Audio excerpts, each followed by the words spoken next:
ان میں سے نمبر 1 ایران ہے.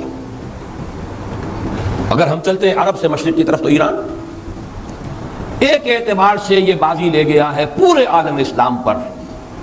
ان کے مذہبی عقائد، ان کی فقہ سے ہمیں جو اختلاف ہے وہ ہے اپنی جگہ پر ہے. آپ کو معلوم ہے میرے بارے میں کسی کو اشتباہ نہیں ہو سکتا اس اعتبار سے. میری جس درجے دشمنی رکھی گئی ہے، جس طرح میرے سر کا جو ہے مطالبہ ہوتا تھا، 2 ہی آدمی تھے پاکستان میں کہ جن کے سر مانگے گئے، ایک کراچی کے وہ شاہ ولی الدین صاحب اور ایک نے. تو اس حوالے سے وہ اپنی جگہ پر اختلاف ہے، لیکن اس حقیقت کا اعتراف کیے بغیر نہیں رہا جا سکتا. پورے عالم اسلام میں یہ واحد مسلمان ملک ہے جس نے بہرحال اپنی شریعت، اپنے عقائد کے مطابق ایک مذہبی انقلاب برپا کیا. اور پورے عالم اسلام میں مذہبی سطح پر، حکومت کی سطح پر فنڈامنٹلسٹ صرف ایک ملک ہے، یا دوسرا جو ہے تھوڑا سا وہ ہے سوڈان. لیکن اس کی اہمیت اس لیے نہیں کہ وہ کسی عوامی انقلاب سے نہیں بنا، بلکہ وہ تو ایک فوجی انقلاب سے شکل بنی ہے جو بھی بنی ہے. اللہ کرے اس میں استقامت ہو، اس سے یقینی کوئی نتیجہ برآمد ہو جائے. خبریں بھی اچھی آ رہی ہیں، لیکن میں تو دنیا کا جو پرسپیکٹو ہے اس کے حوالے سے عرض کر رہا ہوں کہ اس پہلو سے ایران ان کا ٹارگٹ ہے، ٹارگٹ نمبر 1 ایک خاص اعتبار سے. ٹارگٹ نمبر 1 ایک دوسرے اعتبار سے ہم ہے، وہ میں بعد میں عرض کروں گا. چونکہ حکومت کی سطح پر فنڈامنٹلزم ہے اور وہ آیا ہے ایک عوامی انقلاب کے نتیجے میں، پھر ان کے پاس تیل کی دولت ہے، اس کے خلاف اکنامک سینکشنز بھی ہو جائے تو اگر لیبیا کھڑا ہو سکتا ہے تو بہرحال وہ بھی کھڑا ہو سکتا ہے. اور نقشہ وہ دنیا کو دکھا چکا ہے کہ لڑا دے ممولے کو شہباز، یہ نقشہ بھی اس نے دکھا دیا.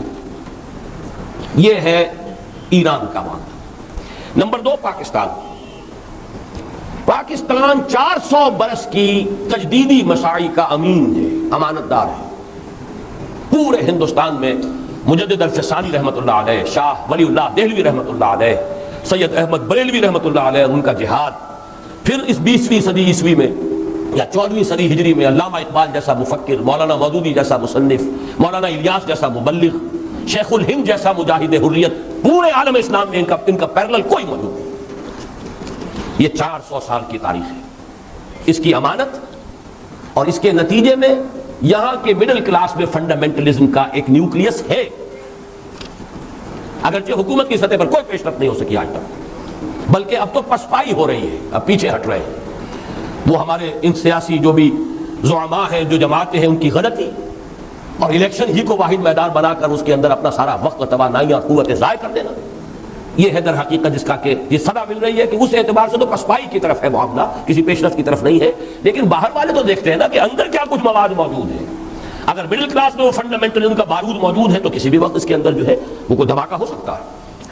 دوسری بات جو ان کے لیے ایک اعتبار سے ٹارگٹ نمبر 1 ہمیں بنا رہی ہے وہ ہمارا ایٹمک نو ہاؤ ہے.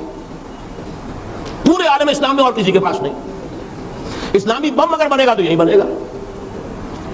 یہ ہے مختلف اسباب جس کے بنا پر ایران اور پاکستان کو آپ بریکٹ کر لیجئے. یہ اس نیو ورلڈ آرڈر یا آج کی میری گفتگو کے حوالے سے یہودی اور عیسائی گٹھ جوڑ کا جو ٹارگٹ نمبر 1 ہے، ایک اعتبار سے ایران ہے، ایک اعتبار سے پاکستان.